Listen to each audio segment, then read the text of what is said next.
नमस्कार। बहुत विश्वस्त सूत्रों से खबर मिल रही है कि सहारा इंडिया परिवार की जो संपत्ति है वो धीरे धीरे बेची जा रही है। कौन बेच रहा है, क्यों बेच रहा है, जो पैसे आ रहे हैं वो कहां जा रहे हैं, बिक रही भी है या नहीं रही है, इन सारे मुद्दों पर हम बात करेंगे। लेकिन अभी कुछ इस पर तो हम चर्चा करेंगे ही विस्तार से, और ये लाइव हम जुड़ रहे हैं और जो भी सहारा के निवेशक बंधु हैं वो आज हमसे बात कर सकते हैं। जब भी मैं लाइव पे आता हूं तो मैं देखता हूं कि सहारा के निवेशक बंधु सवाल करते हैं। कुछ और भी अपनी पीड़ा का भी जिक्र करूंगा कि कुछ लोगों ने कुछ सवाल उठाए हैं, वो भी मैं अपने निवेशक बंधु से बात करूंगा। लेकिन इसके पहले कि अपने मूल मुद्दे पर आऊं, आज की दो तीन बड़ी खबर आपको बता दें। मध्य प्रदेश में नए मुख्यमंत्री का चयन हो गया है। नए मुख्यमंत्री हैं मोहन यादव जी।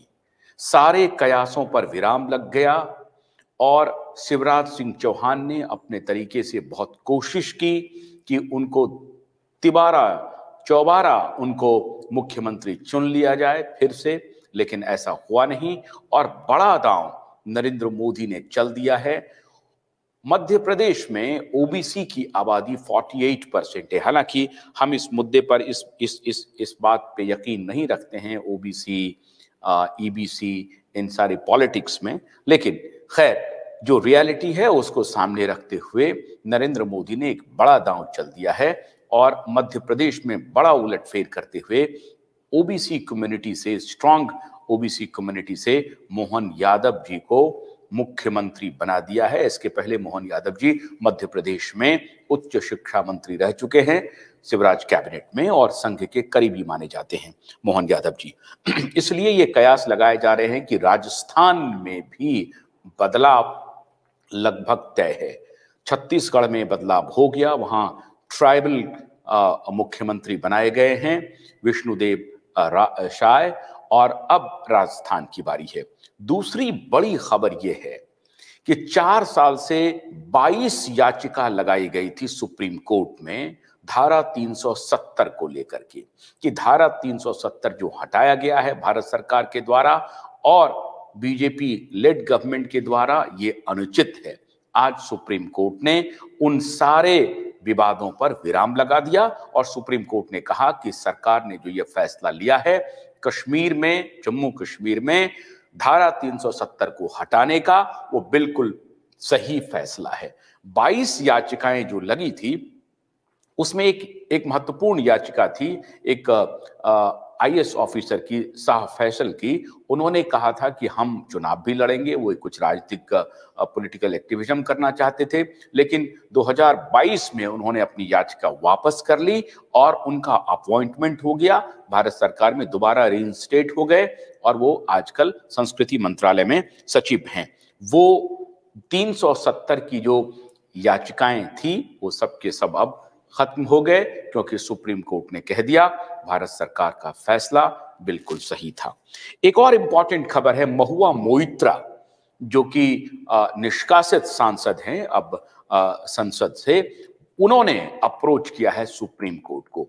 उनका कहना है कि एथिक्स कमेटी को यह अधिकार नहीं है मुझे निष्कासित करने का, और एथिक्स कमेटी ने जो ये फैसला लिया है वो अनुचित है। तो ये भी एक महत्वपूर्ण आज की घटना है कि महुआ मोइत्रा सुप्रीम कोर्ट पहुंची है। अब देखना यह है कि सुप्रीम कोर्ट महुआ मोइत्रा की याचिका पर क्या निर्णय देती है। एक और इंपॉर्टेंट खबर हम चलते चलते बताएं कि 351 करोड़ से भी ज्यादा का आंकड़ा क्रॉस कर गया है, जो छत्तीसगढ़, झारखंड, पश्चिम बंगाल, उड़ीसा, यहां जो छापे पड़ रहे हैं इनकम टैक्स के, उसमें अभी तक 351 करोड़ का आंकड़ा पास कर गया है। कहा यह जा रहा है कि 500 करोड़ या 1000 करोड़ तक ये आंकड़ा पहुंचेगा। अब ये मुद्दा भारतीय जनता पार्टी के लिए एक बड़ा प्लैंक है। देखिए, भारतीय जनता पार्टी कांग्रेस को लगातार बैकफुट पर धकेल रही है और ऐसा लग रहा है कि जैसे क्रिकेट मैच होता है और वन आफ्टर अनदर लगातार वो छक्के लगा रही है भारतीय जनता पार्टी। एक तरफ करप्शन में कांग्रेस पार्टी को इन्वॉल्व कर रही है, दूसरी तरफ इधर जो कॉम्बिनेशन बनाने का काम है भारतीय जनता पार्टी का, कास्ट कॉम्बिनेशन, उस पर वो बहुत मजबूती से काम कर रही है। छत्तीसगढ़, मध्य प्रदेश में उन्होंने काम कर दिया, राजस्थान में कल फैसला हो जाएगा। तो ये तो बात थी आज की बड़ी खबरों के बारे में। लेकिन सबसे बड़ी खबर लेकर के जो मैं हाजिर हुआ हूं, उसमें सूचना मिल रही है कि सहारा इंडिया परिवार शायद संपत्ति बेचने का सिलसिला तेज कर दिया है।